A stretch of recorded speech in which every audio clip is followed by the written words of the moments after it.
Stan Lee a créé un univers entier.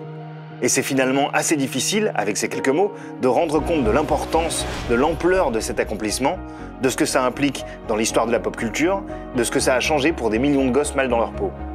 Évidemment, Stan Lee n'a pas inventé le comic book, il a inventé le comic book moderne. Il a pris les bases qui étaient Superman, Batman, la Justice League et les a élevées. Il a su comment faire des super-héros, des personnages auxquels le lecteur pouvait vraiment s'identifier. En somme, il les a rendus accessibles. À travers Spider-Man, il a directement parlé aux adolescents mal dans leur peau. Il a posé sa main sur leur épaule et il leur a dit « Lève-toi, crois en toi, tu peux le faire ». Il a créé une famille avec les 4 Fantastiques, une famille avec ses dysfonctionnements mais aussi ses vertus refuges. Il a questionné la colère avec Hulk. Puis enfin, après avoir montré la voie par le biais de personnages isolés ou en petits groupes, il a imaginé une nation, un peuple d'opprimés, de parias, de persécutés, et leur a donné la parole. Les X-Men, porte-drapeau de toutes les générations perdues.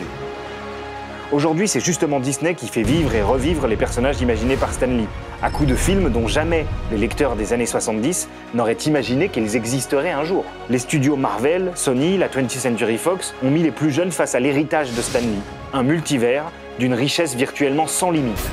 Un terreau fertile dans lequel auteurs, dessinateurs, actrices, acteurs, scénaristes et cinéastes viennent puiser la matière première de leurs œuvres.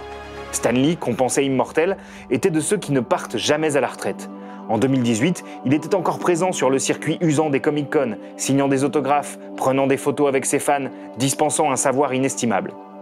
Stan Lee était un monument de la pop culture. Michael Jackson disait que Stan Lee était la conscience de la jeunesse, sa psyché.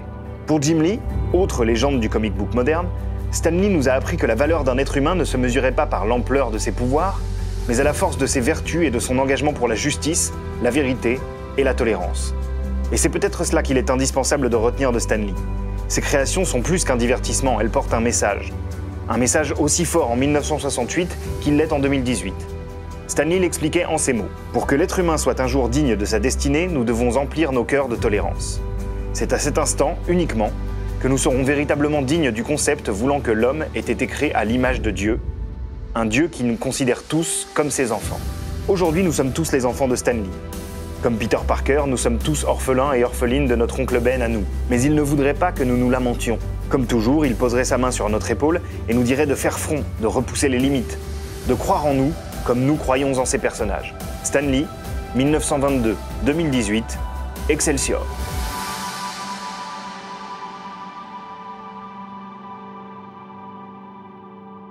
Excelsior!